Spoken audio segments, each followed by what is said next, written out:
Welcome back to our weekly update. I'm Charlotte McLeod with the Investing News Network, and I'm here to give you a quick look at our top stories for the week.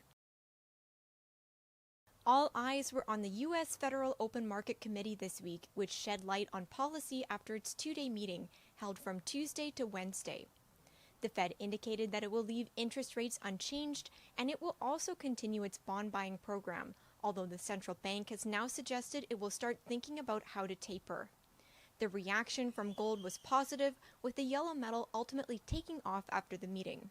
It was trading around $18.30 per ounce at the time of this recording. Aside from that, I had the chance to speak this week with veteran investor and speculator Rick Rule. He, of course, shared his thoughts on gold, but what I want to touch on here is uranium. I hadn't spoken with Rick about uranium since the beginning of 2020, when he told investors not to enter the market unless they were ready to be patient.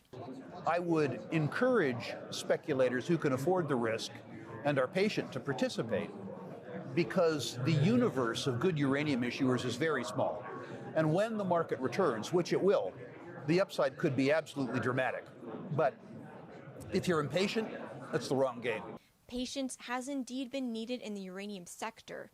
When asked what's holding the market back, Rick pointed to Japanese restarts, the same factor he identified in our conversation a year and a half ago. In his opinion, everything else is in place.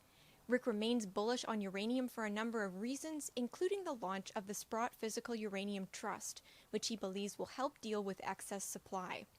However, he did caution that the juniors have gotten ahead of themselves and are no longer the bargain they once were. For that reason, he suggested looking at producers, saying his favorites are Kazatomprom, China General Nuclear, and Cameco. The link to the full interview is below, and you won't want to miss it if you're interested in Rick's latest thoughts on gold, uranium, and the overall resource sector. With uranium in mind, we asked our Twitter followers this week if they think uranium juniors or producers provide the most opportunity right now. The poll was ongoing at the time of this recording, but most respondents voted for the juniors. We'll be asking another question on Twitter next week, so make sure to follow us and share your thoughts. Finally, in the psychedelic space, INN heard from James Halifax of the Psychedelic Investor. James shared his takeaways from the first half of 2021, admitting that there's been volatility and saying that clinical trial results will be important to watch for. Most psychedelics companies are following in the footsteps of the pharmaceutical industry, where clinical trials are key to advancement.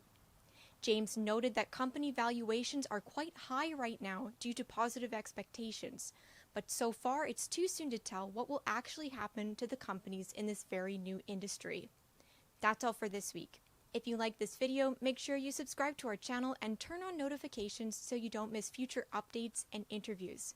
You can also follow us on social media or click below for our free report or any article mentioned in this video.